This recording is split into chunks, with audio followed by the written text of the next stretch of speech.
Hi, I'm Reb Myron. I'm a minister through Pathways of Light, and I've been a Course in Miracles student for 40 years.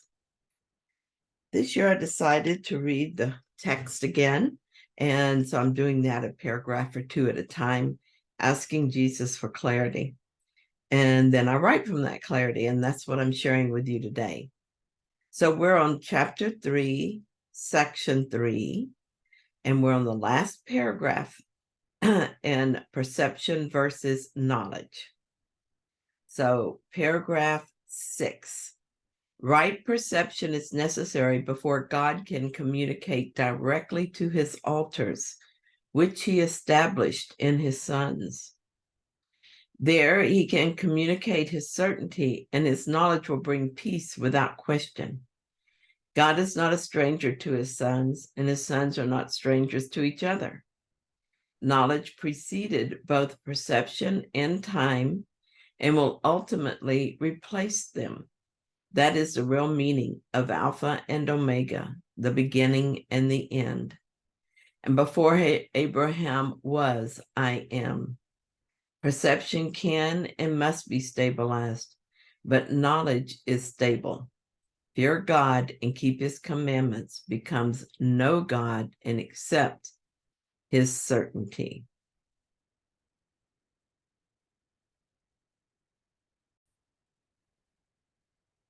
A while back, I decided that I wanted to be free of the belief that I have no control over my weight.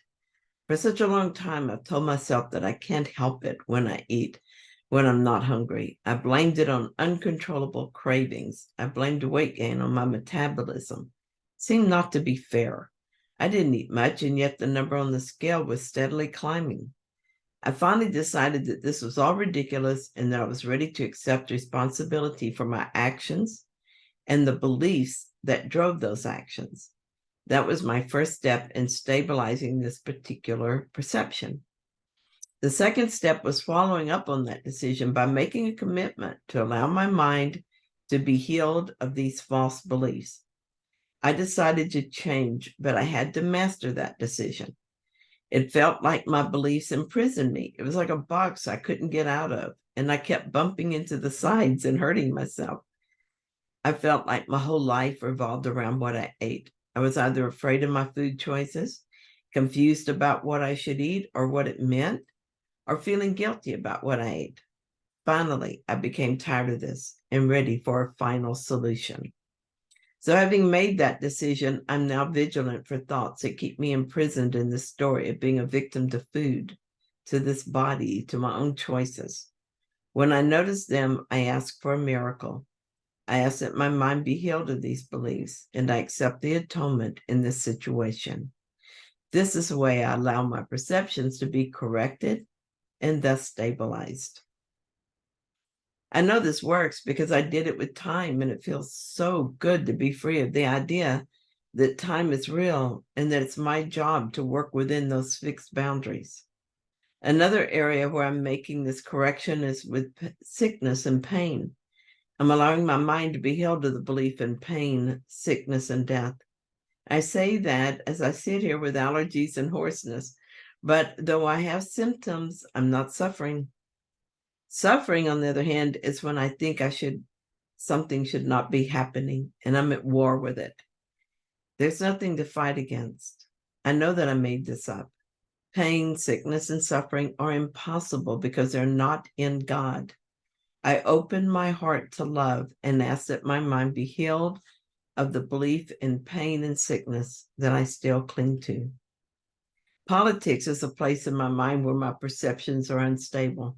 I love this politician and dislike the other. I think that my perception of the way things should be is right and the others are wrong. The political climate in the US is especially useful for watching this occur in my mind. Being aware of my unhealed thoughts, I can ask for correction until I have right perception and they're stabilized. I look at different beliefs that I have always accepted as just the way it is and ask that I remember the truth instead. I made these rules and laws, projected situations that seem to prove the rules, and concluded they have validity because, well, there they are. Now I'm doing all this as I ask the Holy Spirit to heal my mind and undo what I have done. In this way, my perceptions are brought closer to truth and stabilized so that I'm not always having to go back and do it again simply because the form of the untrue thought looks a little different.